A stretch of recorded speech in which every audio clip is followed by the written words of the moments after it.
Welcome back to the Blindsiders. I am Ben, and I am here with Brian and Dylan to talk about episode 3 of Survivor 45. And wow, what an episode! I would say it's. I'm knock on wood. I'm really liking the season so far. I'm just gonna say that right off the top. I agree, Dylan. What do you think?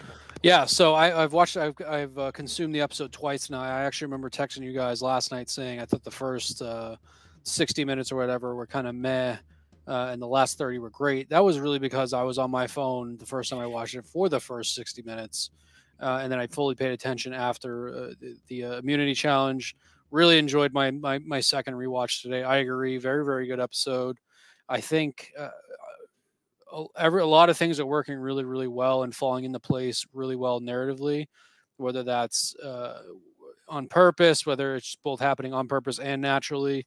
Whatever they're doing is working. It seems like they are finally listening to the complaints that they've had for the previous seasons. So, yeah, 2 thumbs up. I think that it's just, and something just feels so different too, because I'm with you, Ben. I'm so hesitant to like really grasp onto this season being really great, but it just feels different even from last year. Like, I love last season. I know how much I bought in early on, but something just feels different this year. I think it's the cast. I think it's everything. I think it's production. Really, really great stuff. Mm-hmm. I think 90-minute episodes also is like one of the big thing. Like, yep. I was like somewhat skeptical. Am I saying the word right? You're saying it right. Okay, we'll cut that out. About whether or not there would be like enough story to really fill out 90 minutes and like not feel like it's dragging on. But I think the 90 minutes is like vastly superior to 60 minutes from what we've seen so far. They have so much more time, especially with 3 tribes, to breathe and to tell everyone's story and to like really kind of dig deep down into some of these relationships that we otherwise probably wouldn't really see. So yeah, I think that's also a big reason why this season is hitting so hard for me. Agree. And I've complained a lot, but I gotta give my boy Jeff some praise. Got a cardboard cutout of him just to praise him for being willing to listen, it seems, to a lot of the complaints. I know I was worried when I listened to his podcast last year that he was kind of reproachful when it came to these complaints, and maybe that would kind of, make him become more entrenched in his decisions. It seems that that's not the case. They've gotten all new puzzles. They're doing a tribe swap in the next episode. They brought the intro back. Just so many good things happening. And, I'm sorry I was so hard on you, Jeff, and I hope you can forgive me for the way I treated you. Yeah. He'll be reaching out on social media probably. Yeah. So I guess we can get into it. Obviously, like we at the start of this season in the preseason kind of did like a non-standard prediction or like preview where we each kind of like tacitly backed a tribe, and I was the one who backed Lulu, and I am extremely happy with that choice. I fucking love Lulu. One of my like all-time favorite tribes in like the new era and like the last like 5 to 10 years. There's not many tribes that have like just given everything that I could possibly want, just from being like not only a train wreck, but like a fun and entertaining train wreck, but also like pulling off really fun moves and plays and just being unpredictable. There couldn't have been a better tribe for me to put myself behind, because they just represent everything I love in Survivor. But yeah, we start off, in the reward challenge, and they finally win a challenge. And what do you guys thoughts on that reward challenge and them winning? I think I would do well. It's another challenge I observe and think I would absolutely crush if I did it in person, which will probably not be the case if I do it for real. But rewards. It's nice too that it feels like reward challenges now with the extended time are adding a little extra like they used to too, because reward challenges used to be really important to the social game and to the narrative as a whole, and so it's nice to have those back. it's nice that they got it. I do think that the three tribes, the only reason I still think it doesn't work is clearly, and this maybe was intentional based on the preview we got for next week of potentially finally getting an actual swap again, is that Lulu really is just so imbalanced compared to the other two tribes. And, and it's tough. I know even in casting, you would have an idea maybe of who would perform well and who wouldn't in a lot of these physical challenges. And so it definitely was great for them to win this reward, because I can't imagine in this 3-tribe format of just, and maybe they don't do a full great job of still showing how exhausted and how like hungry these people are, because maybe they're not. I don't know. There's that whole theory of how like maybe they are eating off camera. There's like that whole weird thing online. But I don't think that's the case. But I'm just a messenger. All right. We don't subscribe to that theory here. Alien temples and people eating in Survivor when they're not on camera. I believe the aliens before I believe they let the people eat on Survivor. But it's been something that we've talked about, is that they never really show in the edit of like how much people are actually like struggling. And I think it's just really, really prevalent now when they do the actual challenges themselves, especially the immunity challenge. I think that at certain points, just mentally and physical exhaustion is just so unfair. And it's so much different when you have two tribes as a whole, because obviously half the group is going and not eating or whatever it is, the other half is. So winning, them winning was great. Clearly, it didn't make a whole difference overall down the road, but I think that the bonus of that obviously was Caleb being able to go and do his social game. So I think that was kind of the biggest win out of that whole thing. It's interesting that you said that you think that Lulu is struggling because they're not built as strong, like physically, in these challenges. But you actually look at all three of the immunity challenges they lost, they've been on par physically with the other two tribes in all three of them, and they just fucking crumble on the puzzle every time.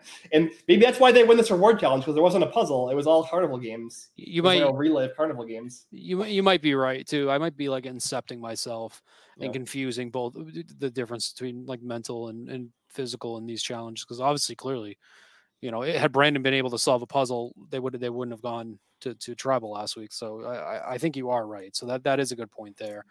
Maybe, but I guess then it's tough to gauge mental capacity with puzzles when you're casting. But there definitely is an imbalance there that alters the game because of it. Maybe Hannah was the puzzle ace from casting, and they were like, well, Hannah's really smart, so she'll be good at puzzles for this team. And then she quit, and they were like, well, that's not great. Brandon thinks he's good at puzzles, but only because he's not good at everything else. Yeah, he thinks he's good at puzzles by default, but he's he's actually just slightly less bad at puzzles than climbing. Right. I don't know. I think that maybe this is like exposing another flaw in some of the challenge design, where if like 90% of the challenges come down to a puzzle and you have one tribe that is just dog shit at puzzles, they're just going to lose every challenge. So maybe don't have every challenge come down to a puzzle. We've seen it. Call back to their former previously on podcast where we puzzle master Laura Moret, I don't think her tribe lost more than like 2 challenges across like 2 seasons while she was, on the puzzles. And, when you have someone like that, who's just like above and beyond everyone else, Rob in Heroes versus Villains carried that villains tribe, which was not physically like up to par with the Heroes tribe in any way, men or women on that tribe. But because Rob was like so dominant at puzzles, they were able to win a lot of challenges. I think you're right, Ben. And in the earlier days, we'd have like the challenge would be, speaking of Boston Rob, in Marquesas, get rocks out of a boat from the bottom of the ocean, float it to the top, and whoever gets to shore first wins immunity, right? Yep. Like, or if you're looking at Heroes versus Villains and talking about which challenges the heroes actually did well in, something like Sumo at Sea, or like in that case it was over mud, but that like just straight up sumo wrestling where it's like the more physical tribe is probably going to win, but there's no puzzle. So, you know, like, I don't know, like, I do think that, you know, we've on Big Brother, me and Brian have talked about there needs to be a greater variety of competitions and challenges. I do think on Survivor, they've kind of fallen into a bit of a predictable rut where it's like the vast majority of challenges are like do a physical thing and then do a puzzle. Which I wonder why, because there's so many great challenges early on that could easily work well here. I don't get the commitment to like the new era of challenges. I think it's always going to be an equalizer in the sense that more likely than not, one tribe will not finish the entire challenge before the other tribe gets to the puzzle. Yeah. And if you're both at the puzzle, you can kind of fudge how close it is, you know, with different like shots and editing. So I feel like they want to like build this narrative that like, oh my God, the challenge is so close, and they can do that a lot easier with the puzzle than they could, you know, like what a ring toss at the end. Or like if it's like Schmergen Brawl or like the slingshot one, like a tribe could just easily get blown out and, you know, you get boom, boom, boom, 5-0'd or whatever.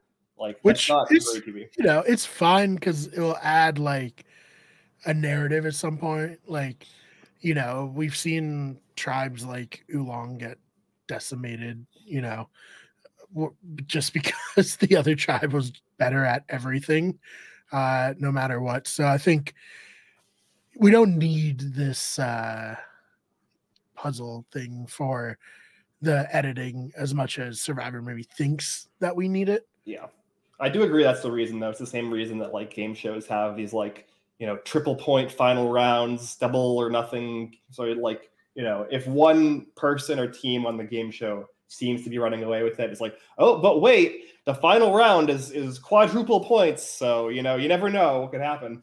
I always think of Family Feud when I think of that, because like you can have a family that literally has like $2.99 going into the final round and lose the whole thing.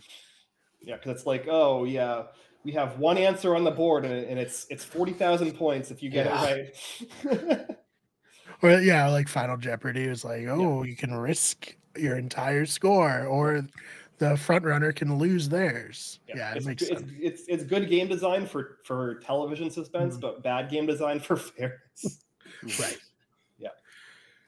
Oh man. But yeah, I was very happy to see Lulu win. I think everybody on Twitter was hyped as hell to see this happen. You know, we don't want to see a new you know, I just referenced Oolong. We don't want to see a new Oolong. We don't want to see a new Matt Singh, Luzon, even. Like we want these tribes to win some challenges along the way. Yeah, and it's also more interesting to see more tribes go to tribal council because you get more, you know, you get to see more players play. You get to see more deeply into every single player's kind of, you know, strategy. So why I do still feel like it's a legitimate complaint with having the 3 tribes set up, though, is between a mixture of that and between them not getting fire right away. It's such a massive disadvantage going forward. It's so like you said, I don't think that there needs to be a whole balancing system, but I guess there kind of has to be if that's how they're going to play that side of it. If like you're not going to give them fire, they're not going to be able to eat. Once again, I don't think they've really pushed forward the stress and them not being able to eat this season. I think that's still something they're flopping with production wise, especially with 90 minutes. Like, and I know you don't always want to see people complaining about not eating or like how cold they are at night or stuff like that. But if you think of like other situations from earlier seasons, it was like really compelling at the start. I always think of Fishback with his like the most pruned up hands I've ever seen in my life. Like those are things that obviously play into the narrative later on. So I still am not fully buying that whole, like this is the toughest game you can play because they're so starving, mainly because they don't show it, but it clearly, like I said, plays out in these challenges. And like you said, Ben, you highlighted that they're actually doing okay physically wise. And it seems like when they get to the puzzles, they're screwing up. I guess so it'll be the same thing for the mental exhaustion side. I don't know. That's something I still really wish, and I know everybody wishes they go back to the 2 tribes and they just go back to the regular fire. I just don't think it adds anything, especially if they're not showing it. And then you just have a tribe that just continues to lose and lose and lose because they're not eating and they're dehydrated and they're so mentally drained. That is not interesting to me. But I guess that's why Lulu winning this time was exciting, because typically what we've seen with these loser tribes, and each season there has been, in the recent seasons, there have been one tribe that has gotten their ass kicked every single time in the beginning of the season. So I guess it is a nice win for that, but I think that's still a flaw they're going to have to fix eventually, because it just doesn't work. And I don't think it adds anything to the game other than that we got Lulu, who happens to be really great show-wise, working with being the Lulu losers. But other seasons, it was literally just like, this team is hopeless because of all these disadvantages that have been thrown at them. Yeah. I mean, the 3 tribe format, it just, I think we've talked about it. It's just the snowball effect of you losing one person, and it snowballs into, well, that one less person around camp to do everything, one less person in the challenge. No one's ever sitting out. It just, keeps going. I do want to talk, you brought up, Dylan, that fire pit. Do you think they're trying and they're just not succeeding, or do you think they've given up entirely? That's to either of you. Ben, I think they've given up. Yeah, I think they've given up also. Yeah, which is extra surprising considering Sabaya has an idol that she has to get by burning. And I mean, it was bold of her what she did in this episode. I don't think if she had asked, Jeff would have said yes. I think you have to do what she did. Yeah, ask for forgiveness, not permission. Yep. Throw it in, and then you're like, it's in the fire. So what are we going to do here? That was going to be my point later, is that I almost don't know if Jeff really even considered that, just based on the look on his face. No, he did not. It was awesome. Like, it worked. It all worked out. It was great. I couldn't tell if he was loving it or hating it. I think he was hating that he didn't realize that this was going to be an option. Yeah, he hated that they kind of pulled one over on him, but I think a little bit he was like, "This is a good TV moment." Actually. Oh, especially we're gonna talk about how it turned out. It was amazing television, like very, very good. But yeah, I don't know. I mean, we've seen like the most extreme version of this before, which is like Survivor Fiji. Where the show like baked a twist into the game that made it intrinsically almost impossible for one tribe to win challenges. So like, it's not that egregious. And I do think that like it is an issue with the 3 tribe format, but historically there has been like a panic button, like that the show has available to them for when this happens, and it's a tribe swap, which luckily we're getting next week. Finally. Yes. Yeah. Shout out to Lulu for being so horrible. That production is like, well, we built all these pre-merge challenges for 3 tribes. We're not going to be able to do 3 tribes if we don't swap this, because. So we do think it's a lock. They'll go to 3 and not 2. I saw all 3 buffs in the pro now. Okay, so it's gonna be 3 tribes of 5. Yeah, I think so. Yeah, which I'm fine. Oh my god, the fact we'll get to it later, but the fact that they're doing a swap at all, amazing. I couldn't be more like excited. Yeah, I do think a 3 tribes of 5 will create like more interesting post-swap dynamics too, as opposed to like when they've done 3 to 2 before. There's sometimes cases where one tribe, there's like a very clear majority group that kind of very naturally forms. So I think it'll be more interesting. Have they? I don't think they've done a 3 to 3 swap, have they? Heroes, Healers, Hustlers. Oh, they did. Yeah, that's true. Yep. That is the only one I can think of right now. Yep. All the others have been like 2 to 3, 3 to 2. Yep. I thought it was good on that season. Personally, I thought it worked out well. So I'm excited that they're bringing it back.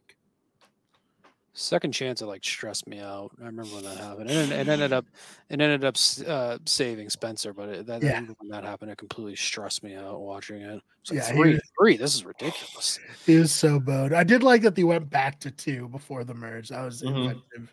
They had to keep them guessing in that season. Yeah, the 2 to 3 to 2. It definitely. I would say harmed the ultimate outcomes of Game Changers, but I think it worked in Cambodia.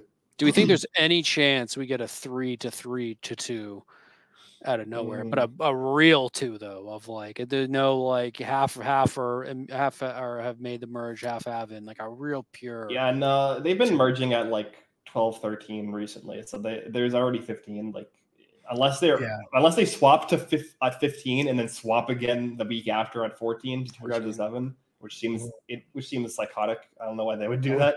That would be a lot. I don't think so. I think we're probably just going straight from the second swap. So that's like the other kind of shoe in the drop is if whether or not they do like a real true merge at the end, or whether it's like half safe, half not bullshit. Mm-hmm. Yeah, and not to get too in the weeds, but I saw people discussing like, well, they can't do 20 people because, you have to have a number divisible by 3, because of the shorter game, and it's like, do 20 to start, break them down to 3, have a couple of only one tribes winning immunity this round. Mm-hmm. You can get the numbers down pretty easily. Yeah. I mean, they've been able to do double eliminations. Like they've been consistently doing this double elimination twist at 10, which I personally don't love, but at least it reduces the numbers for their schedule. Or you could have no double elimination rounds and just do a tribe or a cast of 16. That'd be fun. I'd love that. It's been back to basics a little bit. Yeah, I think what is Token Genes the last time they did a cast of 16? Yep. And I think that was supposed to be like we're going back to like the basics of Survivor. Mm-hmm. Yeah. Which is, one of the best seasons ever. So, it's being referenced to this day on the show. That's the only time they aren't on the ocean either, right? Was that the only time they were on anything other than the ocean? In the earlier seasons, Africa, Amazon, China, Australia, of course, yeah. Australia. They almost went to Jordan, where someone would have died in that season if they did a Survivor season in the desert. But so thankfully that didn't happen. Mm-hmm. And we're here now. And Fiji is very beautiful. Like I always think about that during the transitional shots. It's like, as much as I would love to see a new location, I understand why they stay in Fiji. It is like a very beautiful, place on Earth. Yeah, and I know that they've had issues previously with like Cambodia. I know that was like a historically bad location for them. So I can understand. They're like, okay, we find a location that works. It's like, nobody's complaining. Well, people are complaining, but, nobody's complaining so much that they're stopping watching the show. We don't have to come up with any stupid twists anymore. We'll just haul them numbers. And, I understand why they do it. It is what it is. Yeah. Yeah. It's good. And they get, they got a good setup. I liked Samoa when they were there for a few seasons. That was nice too, but, it was fun. Do we want to talk about my winner pick almost dying?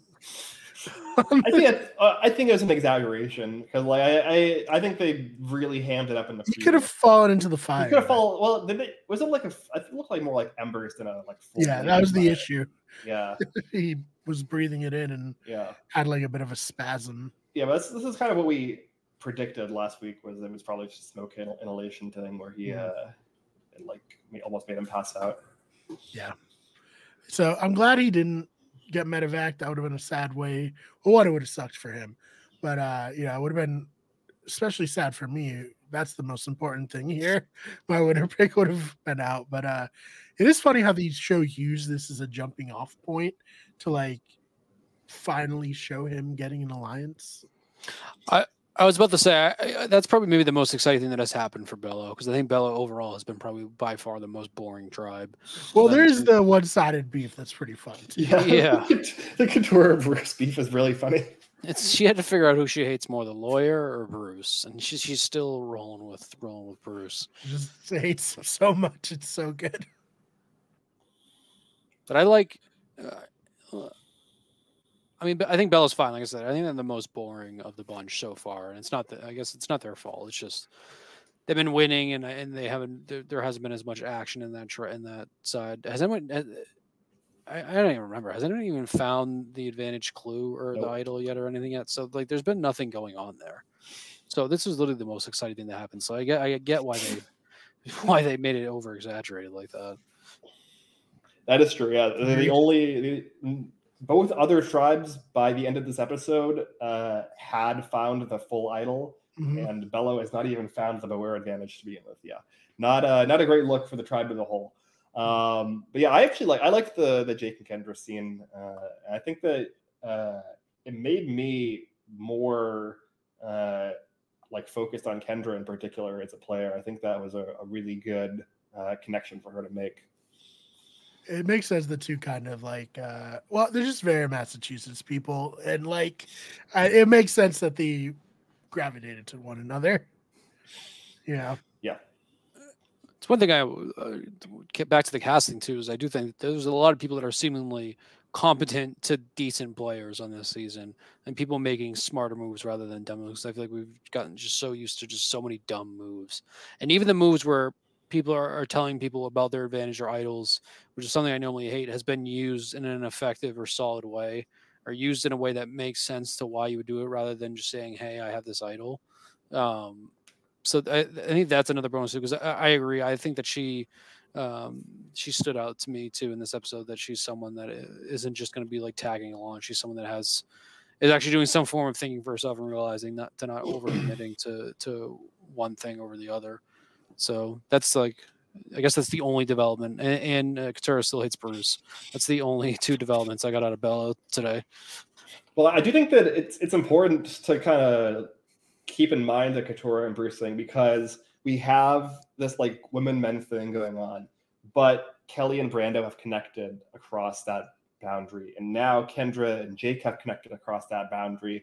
So like, by Katurah like being so locked into this one-sided beef, which is understandable, I can see why she might think that Bruce is annoying. I probably would think that Bruce is annoying from what I've seen, but like, she is now isolated herself to like a much smaller range of potential allies than everybody else in the tribe except for her.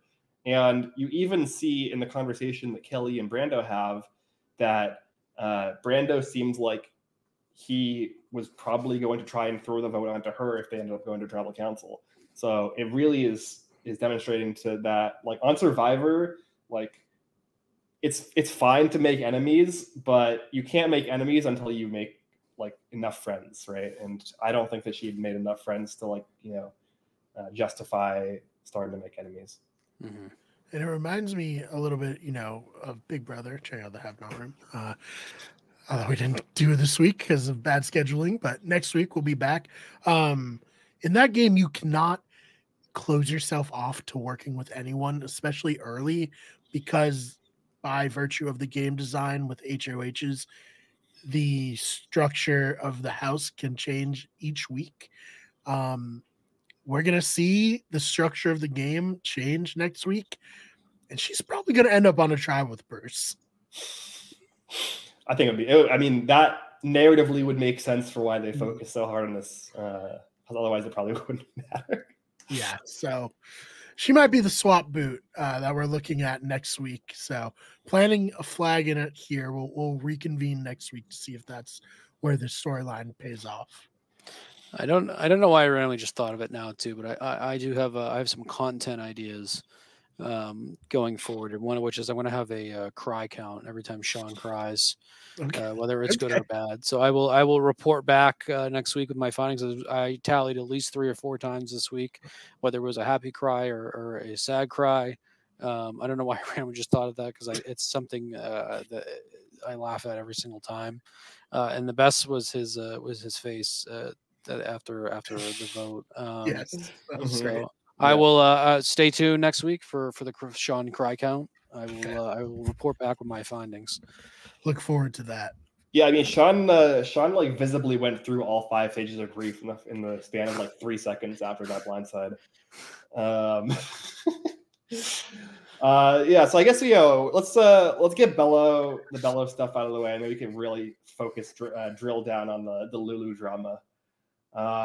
But yeah, I thought Bello actually was really interesting this episode as kind of a B story, because we have Drew and Austin continuing to search for Austin's idol. Reba.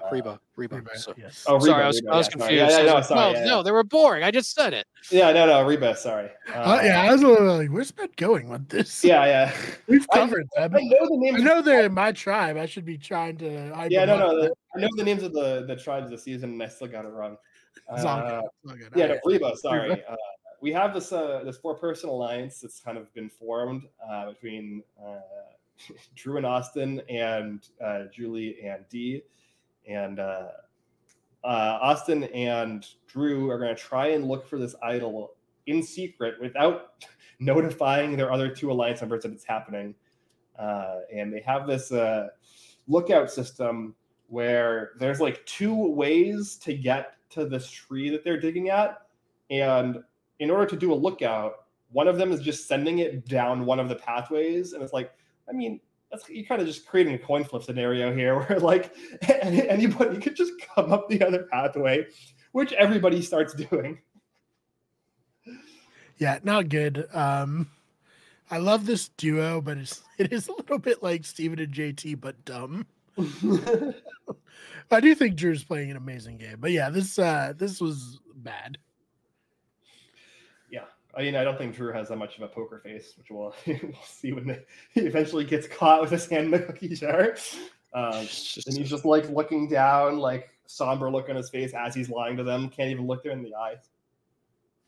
No, because I agree, Brian. I do think Drew's playing a good game, but that was a very funny, like almost kind of like he is a rookie, but like a rookie mistake to make of just being like I even said too when he walked off in the wrong direction too when he stood up. I would have like played like I was taking a shit or something, and like I don't know if they have designated bathroom areas on the island. Right. I think that's something that they might possibly have, but. Yeah, I would have been like, I would have just said, I'm trying to take a shit. That's the kind of player I would be on that island. I don't think I'd last very long now in hindsight. But no, yeah, I love Reba as my tribe. I love him. I think I hit the nail on the head with Drew. I think Drew's a legit, very real player, but I do think that there's the dynamic there between him and Austin that is going to benefit them down the road. I think that it's pretty obvious that there is an alliance of 4, but it's more so two alliances of 2 coming together now. And I think D, I think D, who was obviously the one in the outs at first when it was 3. I think her, and I'm forgetting the other woman's name. Julia. That they're kind of like coming together by circumstance now, when it's clear that Drew and Austin are working together, but I think they're doing it really well. I think what's also more surprising too is that Sifu and Jay Meyer are like those are 2 players that are kind of just there. You know what I'm talking about? Like opposed, like I have harmonizing, you know, which is fine, you know, because maybe down the road that they'll be real threats because of how chill they were. You know, when I first started watching Token Jeans, I didn't think that Coach was going to be a real threat, and you know, he down the road almost won the game twice. And so, I mean, who knows? But there's just like, I have no idea what they're doing. I don't know if they even realize that they're on the outs in their own tribe at this point. So there's definitely some interesting stuff that could have happened there. I don't think we'll get it now, because now with that swap, like it's all going to kind of be thrown about. So I mean, that's probably going to be where Sifu and Jay Meyer are going to have a chance to actually show their game, maybe, or just flounder out. But yeah, I like Drew and Austin a lot, but I also don't think that Dee and Julie are pushovers either. So I do think that there is a very interesting dynamic there. But Drew is killing it. I mean, to be able to convince Caleb to be able to give him the advantage there is huge. So I like my winner pick a lot too, mainly just because Ben's already out, and Brian's is going to get medevaced at some point. So I like my pick a lot, but Reba is a very, very interesting, where I think that they're the most comfortable, and they're also the ones that are probably going to maybe hurt from the swap the most compared to the other 2 tribes. So that's obviously something interesting there. Yeah. How big a loss do you think the fishing gear will be for them? Probably not. I don't feel like they're not catching that many fish. Okay, here's the thing. They did a looting challenge or a looting reward right before a swap. What is the point? You loot the tribe. They're like tribe's camp, and they're like, okay, now we're swapping tribes. They're like, okay, what the hell is that for? They're like, surely these idiots will steal the flint. Yeah, Well, that's the thing too. Lulu or Caleb from Lulu steals the fishing gear, and it's like, what are you gonna do if you catch fish? You don't have a fire to cook the fish. and he acknowledged it too. That's why, like, Yeah, I don't know if maybe Flint was off the table. Like, that's the only thing I can think of too. Yeah, but yeah, it's like you're taking the fishing gear only to hinder Reba at that point because you can't do anything with it. Maybe mostly they don't know a swap's coming, but down the road, you know, if you get fire, maybe it works out. But yeah, that was it's because I was saying to myself after in retrospect, I'm like, wait a minute, why didn't he take the flint? But it has to be that it wasn't allowed. Yeah, because they tie it to like winning and all that, and it gets a little messy. But yeah, that was just a very funny moment. What do you guys think of Dean Drewley giving the hammer to Austin? Why? They already showed that they're gonna lie to you. You can lie to them. I don't know. It's kind of interesting. I guess it like full solidifies. Well, here's the thing, right? Based off of the wording of the wear advantage, would Austin just never get his vote back until the merge if he doesn't personally take ownership of the idol? I think that's how it works. So maybe that's the reason. Maybe. They're like, we need him to have his vote. Maybe, because I do wonder if the idol's found. Do they just get the roll back? They just don't have the idol. Yeah, I have to look at the wording. Well, the two that we saw so far would be like, if you just found the wax, you'd be like, what the fuck is this? And then the other one, you're not going to get it out of a rock, you know, without a hammer. Who knows what Bellows is? But yeah, it seems like it's like you very like specifically have to get it by, you know, getting the beware advantage. One thing I wonder, so it's if you have it right away, you can use it right away. If you risk your vote, it's good to the merge. And if you risk a second vote, it's good for like a normal idol. Yeah. What if you just don't go to a tribal council before the merge? Yeah, that's an interesting thing to wonder. I don't know which one takes precedence. I guess it's always going to be good for the one tribal council, regardless. Right. And that then, makes sense. Are you saying a scenario where they unlock the idol, see that, and then don't? And then I was going to say if they don't find it before that, I guess they would need to find it before the merge. But if they don't find it before the merge, I guess at that point you could just say you need to risk it twice to get the final five. But yeah, that is true. If they would have found it. Yeah, I think it just negates it. I think at that point if you get, I don't know, who knows, because this is still an issue with over complicating the simplest of things. It just it happened to really, really work out very well in this episode. Do you guys think that idols were too powerful? If anything, I think they're too. I think they're too handicapped. I think that they, because in the end, an idol's an idol. I don't think so, because I think that if you just find it, you should be able to have it until final five. So I definitely don't think they're too powerful. I think when you have beware, you have the ability to steal someone else's idol. I think advantages get way too powerful. But I think idols, if they would just go back to the basics of there's 2 or 3 idols out there for each tribe to go through, and each time one's gone, another one will come into the game. I think that just works so much better. I just think because if anything, I at first I would have been kind of pissed that I did all this work for the idol, and I either have to use it right now or I have to risk it. Like I would have been pissed at that, because then you don't really have the idol at that point. It's not up to you when you want to do it. You just got to hope you make it. So no, if anything, I think the idols are potentially hurting games more than they're helping, which we saw with Spia. Yeah, I don't like the having to risk your vote. I get that it's the trade-off of like fire tokens or the vote? What do you prefer to have as a form of currency within Survivor? I don't like it. I think idols are fine. And like, if you're a good player, you find an idol and you don't have to use it. Well, You know? I think that's their issue, right? Is this is like a contingency for if somebody has like a slight majority and then finds an idol, it like either forces them to like throw away their idol when they don't need to, or to like potentially give the underdogs who don't have the idol a chance to have like an easier time flipping a vote because there's like, you know, one less vote to worry about. I definitely get that, but yeah. I mean, Rick Devens was fine. Ben was fine on the, like, yeah, they were in, you know, the minority position, but they worked to find, you know, get free time. I think that I don't think they just want like 3 people having idols at the final 6 is what they're trying to avoid. It seems like, but the solution to that is just to stop rehiding them.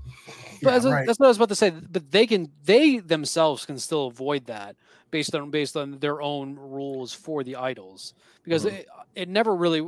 I think it created really interesting dynamics in the older seasons. Like if you look at Tony, who was the master of idols to keep getting them, I think it created a really interesting. I mean, if every couple seasons you have someone that gets to bully people around because of the idol, I think that's worth doing whatever they're doing now. Because like I said, I mean, Brandon technically was the one that found the clue to the idol, and his first instinct was to just give it away because he was going to lose his vote. I think that's where they have to stop with the losing your vote, because that's probably the thing I dislike the most, is because the vote was like the whole point. That was like your last say to be, and if they want to keep the shot in the dark, then whatever. But the ability to not being able to control your own fate at some point there is silly to me. And it is frustrating too, because like you said, it could potentially just completely kneecap somebody that's playing a good game because they happen to find this idol, or they happen to fall into the spiral of whatever the steps of getting this idol is, like what happened with Matt last season. I know that wasn't idol related, but just the ability to not control your game, I think, stings. And so, and we've talked about before too. Would you even want to find an idol at this point? Like, obviously your gut instinct is to say yes, but when you really sit back and look at it and you're doing all this stuff and you're being forced to have to go to other people for help, it's very frustrating, because before you can just steal the idol and you're out, and you don't got to go through 1,000 different things and go back to the same spot 25 times. You get the idol, you're out, you hide it. And at that point, it's up to you whether you want to play it or do it, whatever you're going to do with it. Maybe you hold on to it all the way until 5 and you never say a single word. I think that's way more interesting than having to solve all these puzzles. With that said, I don't mind the way they're doing it this season as much as I have previous seasons. I just really wish they would stop with the losing your vote stuff. But once again, it just really, really, really happened to work out. Paid off big this episode. Narratively, I think they got lucky there, and I think they got lucky that Sabaya did the things that she did. Yeah. And, you know, it does have like the silver lining of like, it's good for one tribal. So you do still have, like, if you find this idol and you're going home that round, you can still save yourself. So that's good, at least. But it does also kneecap you, because, you know, 2 votes are important too. Like, say you have an ally and you have an idol too. Like, now it's like, well, I'm saving myself. Good luck with your 1 vote. Trying to do anything. That's kind of my point. Is like this version of the idol is less powerful, but I think it's only less powerful for the people who are already in a good spot. Whereas if you're in a bad spot, it's like basically just as powerful. But I think it all kind of comes full circle too. Of at this point in the game, though, I don't know if relationships are necessarily strong enough to warrant you fully wanting to risk it. Clearly, Sabaya thought so this episode that they were. But if you have a tribe that keeps losing, you happen to have someone that doesn't have their vote, that sucks. That's because you're basically at that point you're like hoping and praying that you win that immunity. Because if you go back in the situation to where you know you have no fire, you're going to have no vote. It's really, really tough for you to try to play the game that you want to play. And I think when someone has an idol and they're allowed to play cocky, I think it's really interesting, because you see the type of player they really are, too. Like, once again, obviously Tony's a very easy one to go back to because he did it so well and it worked so well, and it was so ridiculous that he was allowed to carry on with that for so long, and he just kept fucking taking idols and people giving him idols. It was really, really compelling. And in this spot, once again, it worked out really well for production wise, but I would kind of be a little pissed if I was Savia, given she did have a chance to save herself though. But at that point, if she did save herself and there was no votes against her, you're a reverse side yelling, "You're an idiot. You should have just kept playing it." I don't know. I think an idol should just be an idol because it's not as ruining. Because if Sabai did have an idol in this and had her vote, you know, we could have potentially gotten a different situation of drawing. I don't think they would have went to the rocks, but yeah, I don't know. And not having your vote is terrifying, and you're going to try to do everything not to do it. And then I don't know. We'll talk about when we get to Zabaya, my thoughts on her, but I don't know. I just wish they would go back to the old ways. That's my overall point. Yeah. Yeah. Well, let's talk about tribal counts. Obviously, very sad that Lulu lost. They had the sad music out there. They were in the lead too, and they couldn't, you know, bring it home. Sabaya, obviously, you know, she didn't play a great game in this round. Why do people get so obsessed with these big moves at the beginning of the game? Survivor right now, like when you're in the early game, you're supposed to just be setting yourself up for the end. You're not supposed to be like thinking about sitting in the final tribal council seats when you're, you know, I know there's only 4 people and maybe that's making you think about the end game, but there's a long way to go, and getting rid of Caleb, I just don't see as like a good idea. Maybe you guys can convince me it is, though. I'd like to hear your takes. Well, I think her bigger fault was trying to make this move without really having the social capital with Emily that she seemed to think she had. I think she was a little too cocky with that, like thinking she had Emily when she didn't. And on top of that, like she, at the start of the episode, lies about having lost her vote in a situation where like she very obviously lost her vote.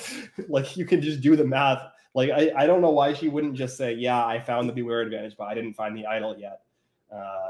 And, you know, and like that would have been a fine, like 3/4 truth. You know what I mean? And it would have like not made Emily be like, well, I have Caleb, who was the first person to put any amount of effort in with me, or I have Sabaya, who I asked a very straightforward question and she lied to my face for no reason. That's my takeaway too, is that regardless of idols and no votes, Sabaya just overplayed her hand and misunderstood her position with the rest of the tribe. And so I don't think Sabaya is necessarily a bad player. I think she's one of those players that maybe got too good too quick for one or 2 days and just really overthought it. So I guess maybe that is a bad player. But yeah, I agree. I don't know. I don't think that there was ever. I don't think any of that played out as you would want it to, because yeah, I think when you haven't won a single immunity challenge yet, and you're talking about endgame, it is silly and it looks silly. It is so obvious to just drive home. I never even would have talked to Caleb about. I mean, I guess he brought it up of who to put the vote on. You know, I think if you would have just nailed home, especially because you know or feel deep down that Sean is truly with you, which by the way, that would have been another Sean cry at the end of the game when they played that sad music before they went back to camp, of why you would even want to put that in Caleb's head that, you know, like I would just say, you know, it's us 3, let's vote for Emily. That's it. I don't think you have to go into the nitty-gritty of who to vote for and who not to, because that's the other issue too, is that it was obviously it was known. She told Emily, I don't have a vote. I never would have done that. Because at that point, Emily now realized that she has an option to do with it. Obviously, Emily put together that there was a vote missing somewhere. She just didn't know where. I don't know if Caleb told her after the fact on the side. We didn't see it. I don't know. But just not smart. And that's the fatal flaw was overplaying your hand and just for some reason thinking about endgame when you haven't even made a swap or a merge or anything yet.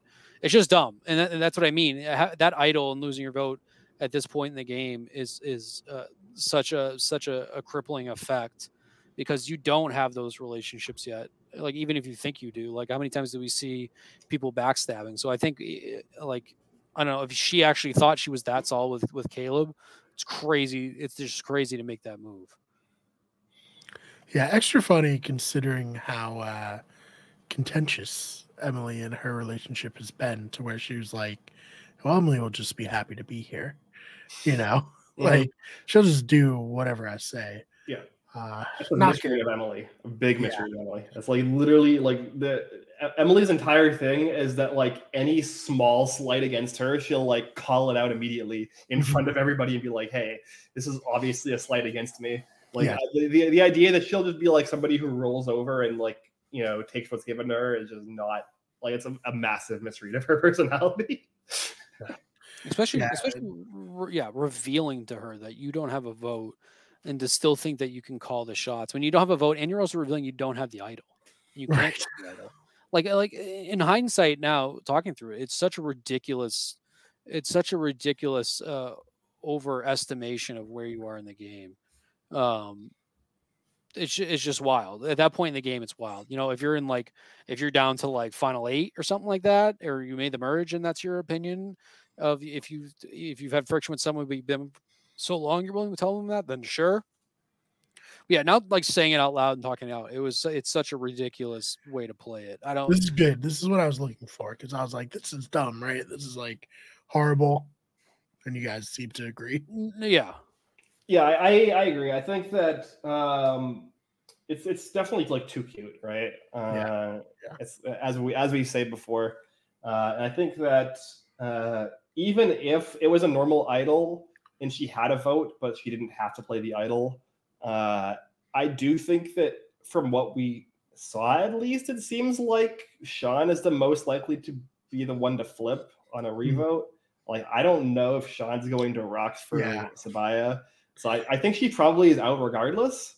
It might be a little bit more, up in the air or a little bit more dramatic, but so I think it maybe changes. I think oddly enough, I think it maybe gives her, I don't know, less confidence going into that somehow. I don't know. I think there was a lot of misplaced confidence going into that, which we just fleshed all that out. But I don't know. Maybe in that situation, Caleb doesn't want to dare go against the majority. I don't know.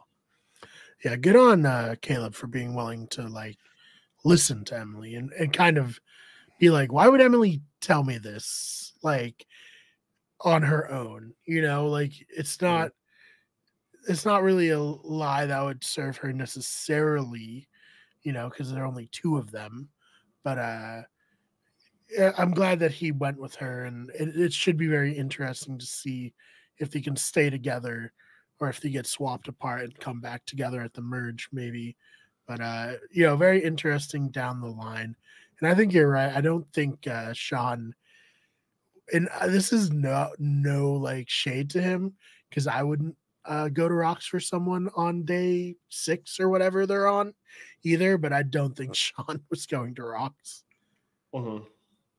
Sean seemed to be the only one, though, fully committed to someone in that tribe, though. I think Emily. I think 50 rock, though. It's not even like but I think 11 or final 12 type thing. It's literally a coin flip to go home. Literally a coin flip to go. Yeah. I think Emily did it both out of it was the smarter move to tell Caleb, and then also realizing that she owed Caleb one too. So Caleb and Emily projections continue to go up for me a lot. Yeah, buy the stocks. I'm very pleased that I put my flag on the Emily ship, minute 1, episode 1, and like haven't it only got up from there. I know a lot of viewers, including Dylan, were very anti-Emily after episode 1, but I've been very locked in pro Emily. I think what's other than her obviously just seemingly being a good player too, I think her story has been nice too. Just someone that wasn't self-aware going into it is now, and I think or someone that maybe was trying to play it up for the cameras or something. I don't know, and then quickly realizing like, what am I doing? This isn't like who I am. It makes it very, very easy to root. it's easy to root for someone that can recognize their own flaws and fix it. It's like very, very easy. I always go back to Jaime Lannister in Game of Thrones. It's like if you see someone realize how much of a dick they were and turn it around, it's like it's very intriguing. And if you disregard how that ended, but hopefully a better ending for Emily. Yeah, Emily and Caleb I like a lot, and maybe it might be a little sexist to say of Emily is a cross between Cass and like Denise for me if Caleb is like the Malcolm to that kind of duo, but I think that Emily can be a dominant and threatening player like Cass and Denise were. I think she's more so like a Denise, but once again, I think I'm maybe only associating her with Denise because I want the Malcolm and Denise aspect. I don't really know because obviously there was a lot of cast there, but I'm definitely rooting for them. I really hope they stick together, or if they do split apart, kind of be able to do something similar to what Malcolm and Denise did and kind of affirm their alliance. I don't know. But they're definitely the two other outside of Drew of who I am rooting for the most at this point. Mm-hmm. For all you Australian Survivor fans, George. Emily reminds me so much of George, mostly in how she speaks to people. No bullshit, no like ulterior stuff, and it's wonderful. But yeah, that's all I got this week. I don't know if you guys have more that you wanted to, or if we can hit the outro. Well, I do want to. I know I called that a hard cut, but I do want to quickly talk about the Sabaya, the actual tribal itself. Yeah. So we talked about it earlier too, of like Jeff just not expecting that at all. I do think I think Sabaya doing that was very, very smart, because I don't even know if I would have considered that or thought about it. I like to think maybe I would have, but that was smart, and obviously incredibly, incredibly intriguing to the viewer. It all just played out so well. Her not knowing until last second of what to do. It was one of my favorite tribals in a long, long time. I just love the idea that like that thing is definitely like a gas powered like set. Is like can wax on our, it's not like a regular fire pit. Yeah. Mm-hmm. Yeah. I mean, I appreciate the ingenuity, and I always like it. I like when, interesting or unique gameplay creates interesting and unique story. And it was fun. I personally probably would have been one of the people who would have like asked for permission rather than forgiveness. And I would have pulled aside like a producer professional and asked them like, hey, is this allowed? And they would have been like, no, it's not allowed. That's cheating. And then I would be like, okay, well, they're a little devious. They would have been like, well, you got to do what you think is right at the. Mm-hmm. Well, if they said anything but a hard no, I would have. Yeah, you would have done it. Yeah. I mean, like if everybody already knows you have it, you might as well, right? Like the only downside of doing it at Tribal is like you're basically revealing your hand, and it's just such a ballsy thing to do. So yeah, I might get on Jeff's shit list, but Yeah, I mean, yeah. It's a newer, funner version of like wearing your immunity idol to Tribal, of like you saying, "Hey, I need to like kill 15 minutes to melt this thing down." If you can kind of like keep it going, I would have also been really funny and interesting too if she opened it up and it was just like another clue, and it wasn't. It wasn't the idol, and that's why Jeff was like, "Oh, there's a hammer buried at your water well." That would have been amazing. It did kind of give me a little same feeling of Adam trying to play the podium as an idol. That was awesome. Yeah. Love Adam for doing that. The first time an idol has technically been uncovered at Tribal Council. Yep. Oh, that's a great point. Yeah, it's the stats people are going crazy trying to figure out if it counts. I would have figured that would have happened by now after that episode. I was like, next season they'll definitely do it. But yeah.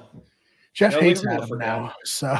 Oh yeah, true. Yeah, they're never gonna admit that anything Adam did was a good idea, right?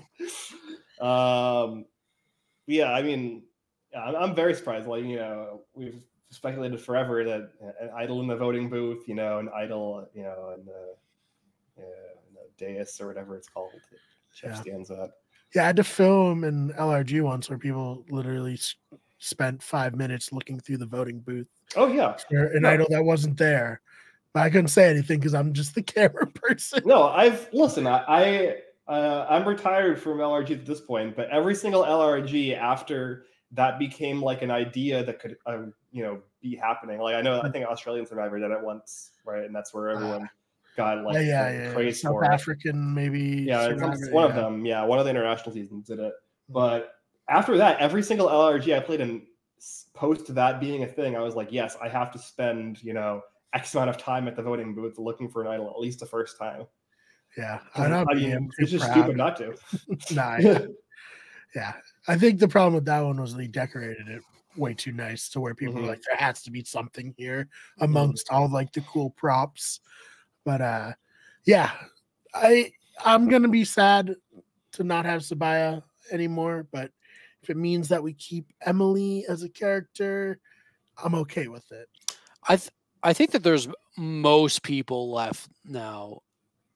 I have some sort of like connection to, excluding maybe like Sifu and J Meyer for the reasons we talked about earlier. Maybe Bruce too. Maybe Julie. I don't know, but I think that there's a lot left that like I don't want to see them go. And like I think that Sifu and J Maya have a role to play in the rest of the season, just in the small, very small samples we've gotten from them. That jam session was great. So I hope we definitely get more in that. I do, especially Sifu.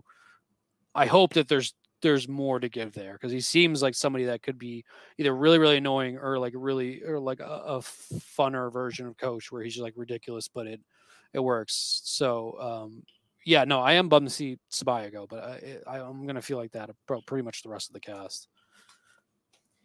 Yeah, I guess there's the pros and cons of a really good cast. Yeah. Agreed. I have nothing else though. I don't know if you guys very happy. I'd say the top 5 episode of the new era for me. Mm-hmm. Sure. I think there might be 2 episodes in the season I've thoroughly enjoyed that are definitely up there. So yeah, I agree.